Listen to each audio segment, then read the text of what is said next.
Bonsoir à toutes et à tous et bienvenue dans ce débrief de Lyon-Paris Saint-Germain, la finale de l'Arkema Première Ligue qu'on a vécu en live. Merci à toutes les personnes qui étaient en live, on s'est régalé.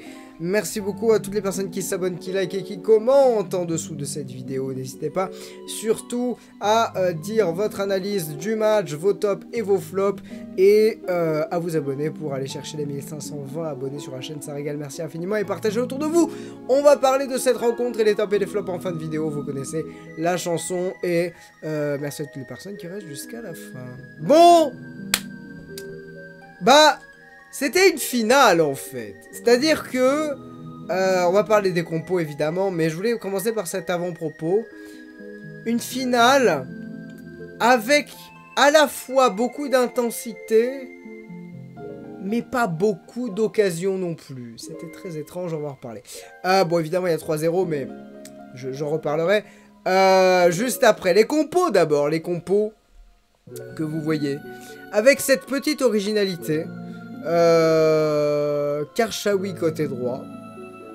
Pourquoi pas, on a plus l'habitude de l'avoir à gauche, hein, selon moi. Et Kanjinga sur le même côté, alors je la voyais plus à la place de Corbin Albert ou à la pointe de l'attaque pour jouer dos au jeu. Mais, vous me direz si pour vous c'était plus légitime de la mettre sur le côté ou pas. Et côté OL par contre, alors là, c'est une compo classique, Champions League, tout ce que tu veux, avec, cela dit, donc la titularisation de Le Sommer pour son dernier match à l'OL, titularisation normale évidemment, avec du coup cette attaque assez spéciale, ce 4-1-4-1, avec Diani, Van de Donk, Ips et Dumornay et Le Sommer, donc une équipe assez offensive en vrai, même si Van de Donk du coup monte par rapport à Egurola, notamment au milieu et derrière, bah on connaît par cœur, hein, Carpenter, Gilles, Renard, Bacha, et dans les buts, et qui porte les gants Handler côté OL, donc une compo extrêmement classique. Donc niveau compo, c'est le PSG qui a tenté quelque chose. Est-ce que ça a marché?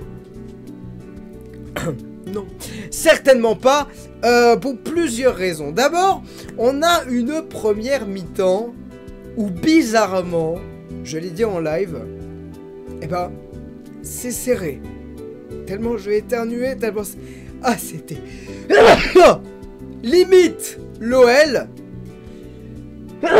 était allergique aux récupérations de balles de la part du PSG. Voilà, vous avez des belles références. Non, en vrai, bref. Je trouve que le PSG a fait une très belle première période. Dans l'engagement, excusez-moi, dans la récupération, Karchaoui qui dribble beaucoup côté droit, ça marche bien. Kanjinga sur le côté qui fait très mal à Bacha, ça marche bien. Il manque une Romel acheteur des grands soirs. Il manque du jeu d'eau au but pour créer des relais, on cherche un peu trop la profondeur, etc. Mais le PSG s'en sort bien. 0-0, 43e. Qu'est-ce que tu veux faire? T'es face à l'OL, t'es à l'OL. Très bon début de match. Moi j'étais en mode, mais là, il y a un truc à faire. Il y avait un truc à faire.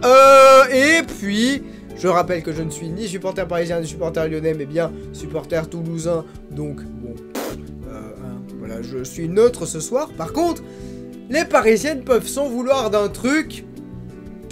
Le manque de technique. On va en reparler. Mais d'abord, c'est un contre extraordinaire. J'ai pas peur de le dire. Côté OL, qui amène ce ballon à Le Sommer, qui fait une petite passe pour Ips, qui sort un extérieur du pied. T'as jamais vu ça? Extérieur du pied, passe parfaite dans la profondeur pour Dumornay qui finit parfaitement. D'un plat du pied, imparable. Non, le premier but, il est grave. Il est très énervé. Ce premier but est très énervé et ça fait 1-0 mi-temps. Et là... l'OL te rappelle qu'elles ont 20 points d'avance, l'OL te rappelle que c'est elles les favorites, l'OL te rappelle que c'est l'OL, hein, et que c'est pas parce qu'elles ont perdu contre Arsenal qu'elles vont se faire battre par un PSG qui soi-disant serait retrouvé. Bref. Excusez-moi, je suis un peu taquin, les amis, mais voilà, j'espère que vous comprenez ce que je veux dire. Cela dit, deuxième période. Et là, on se dit, ok, le PSG va réagir... Ça va être énorme. Rien. Alors, il y a toujours ce pressing hein, qui se fait dans les 30-40 mètres. On va chercher haut les Lyonnaises. On récupère le ballon, mais on le perd direct après. On a plusieurs ballons mis en touche directement. Des mauvais contrôles de Karchaoui. Des mauvais contrôles de Lechter. On a Albert bah, qui parfois est plus numéro 6 que numéro 10, mais ça c'est après. Voilà. Et Kanjinga qui malheureusement, malgré ses grandes courses, n'arrive pas à... Enfin, tombe un peu dans le piège de la défense lyonnaise qui tombe un peu facilement pour récupérer... Enfin, un peu facilement, comment expliquer ça?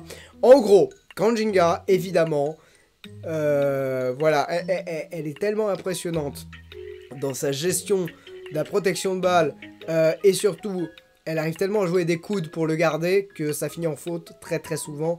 C'est là où c'est fait un petit peu avoir, voilà. Mais, en vrai... c'était une possibilité de l'avoir évolué sur le côté droit, mais elle n'a pas été beaucoup servie. On a pris un peu trop de temps côté parisien pour servir. Bon, et côté lyonnais, alors, vous allez me dire. Eh ben, efficace. Alors, pas forcément le plus beau OL qu'on ait vu. Pas le plus technique. Pas le plus fantasque non plus. Pas des grandes courses, des gros gestes, des roulettes. Non, rien. Là, on avait un OL pragmatique. On va devant, on tente des trucs, on fait des centres, on fait ce qu'on sait faire d'habitude. Voilà. Et ben, ça a marché. But de Diani, 60e. Bon, là, c'est... Non, pardon, pas 60e, 80e. But de Diani, 80e. Je suis content pour elle, même si c'est une frappe qui est déviée. On rappelle quand même qu'à la base, Dudek sort un ballon.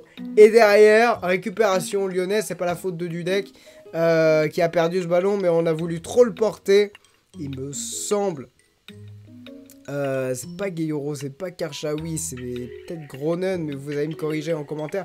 Mais un ballon porté qui du coup, avec un mauvais contrôle et un très bon repli lyonnais, il faut saluer le travail défensif des Lyonnaises. Franchement là pour le coup, ça a attaqué sur les seconds ballons, ça a senti quand il y avait trop de monde, ça a attaqué, des prises à deux étaient présentes aussi, notamment sur Karchaoui pour l'obliger à revenir derrière. Ça c'est bien. Tout n'a pas été bien côté lyonnais, mais ça c'était bien. Et ça a suffi pour que derrière, grosse occasion, devant la surface, Diani qui frappe, c'est contré par Dudek. Et ça finit au fond, mais elles ont provoqué leurs actions. Les Lyonnaises, on rappelle que le PSG n'a cadré aucun de ses tirs. Ce qui à ce niveau-là est gravissime, je trouve. Gravissime, j'exagère, mais qui est pas normal à ce niveau-là. Avec 7 tirs 0 cadrés, ça peut arriver. Mais ça démontre quand même... Bah, que ce soir, niveau technique, bah, l'OL a surpassé le PSG, ça c'est sûr, on parle des stats juste après. Et voilà, et pour finir, le penalty en Panenka de Renard. Alors là, je voulais du Absolute Cinéma, mais là on y est. Là on est sur du Absolute Cinéma, petite Panenka, très bien célébré côté lyonnais, on est à l'adversaire 3-0, fin impeccable.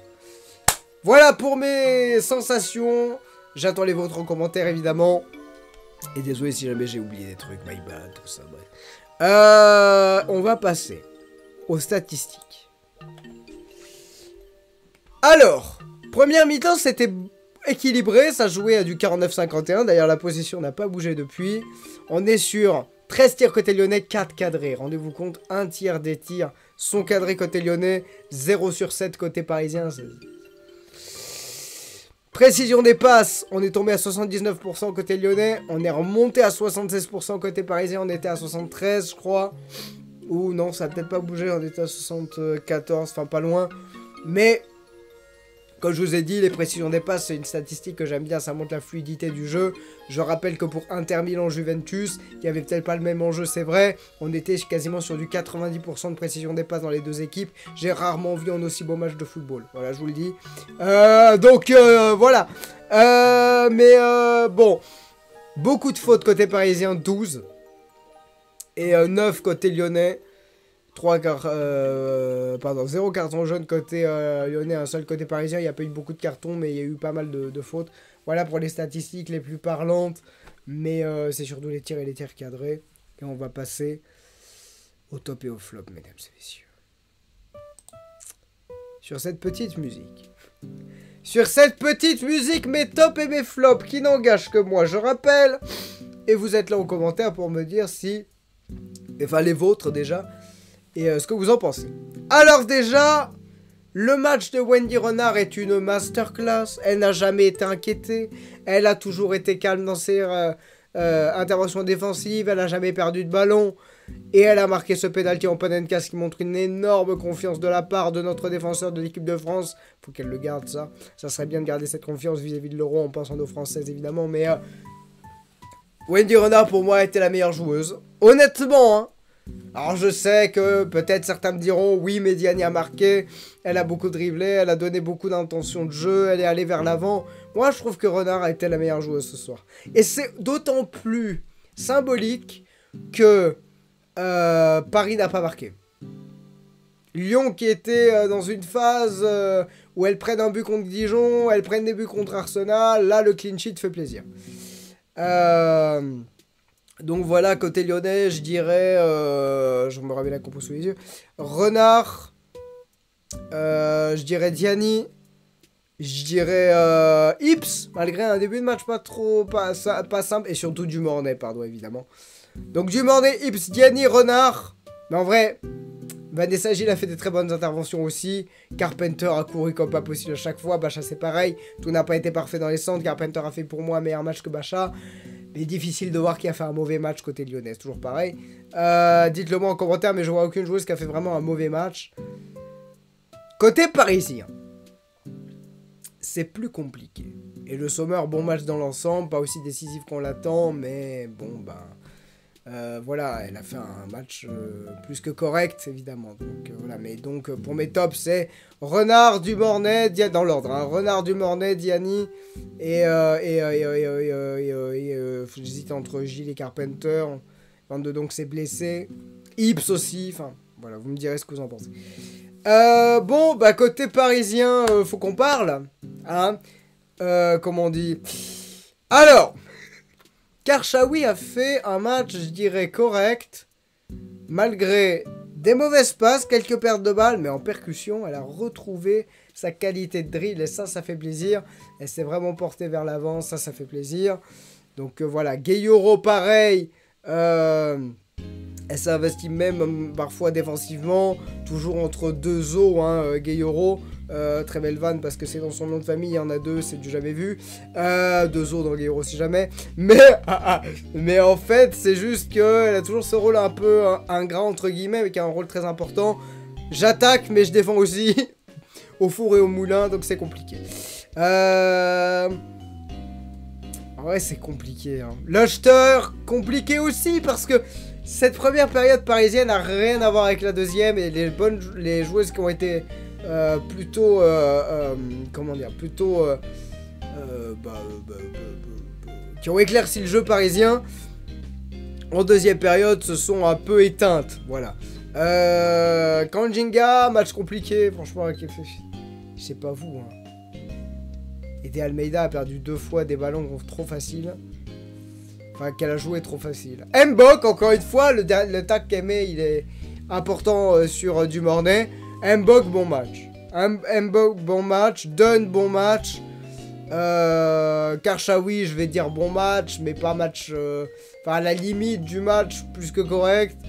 Voilà mes idées. Et Mary Earps, là, elle a pas pu faire grand-chose hein, sur les tirs lyonnais. Donc voilà ce que j'ai en tête. Vous me dites votre avis, peut-être en avez-vous d'autres, je m'excuse si j'ai oublié des trucs évidents. Mais voilà ce que j'ai pensé de cette finale, qui n'était pas la plus engageante du monde, qui aurait pu être plus folle. Mais l'OL est impitoyable. Voilà, c'est un OL cruel, donc en forme. Un OL où tu te dis, il y a moyen de les battre, et la seconde d'après, te mettre en compte de 70 mètres pour te rappeler que non, il n'y a pas moyen. Déjà, évidemment. Il n'y a pas moyen... Putain, là c'est la fatigue. Hein. Fou, si vous êtes restés jusque-là. Bon, bah les amis, sur ce, je vais vous laisser. J'espère que ce débrief vous a plu, etc. On en parle, on en discute en commentaire comme d'habitude. Soyez sympas, respectueux, vous l'avez été tout le long, donc c'est super. Merci à tous, abonnez-vous. Merci à toutes et à tous. Vive le foot féminin, vive le foot tout court. Bravo à l'OL, parce que c'est une très belle fin de saison. Elles auraient pu finir avec une saison blanche qui n'aurait pas été la même ambiance du tout. Et le PSG va devoir... allez, retrouver un petit peu sa technicité, là. On a envie de voir un PSG qui se bat au niveau de l'OL. Et à tous les clubs qui arrivent aussi en Arkema. Enfin, on va voir des belles choses. Mais ça sera pour l'an prochain. D'ici là, on va parler équipe de France bientôt. Et d'ici là, très belle soirée à vous. À très bientôt. Je vous attends en commentaire. Très belle soirée. Ciao, ciao.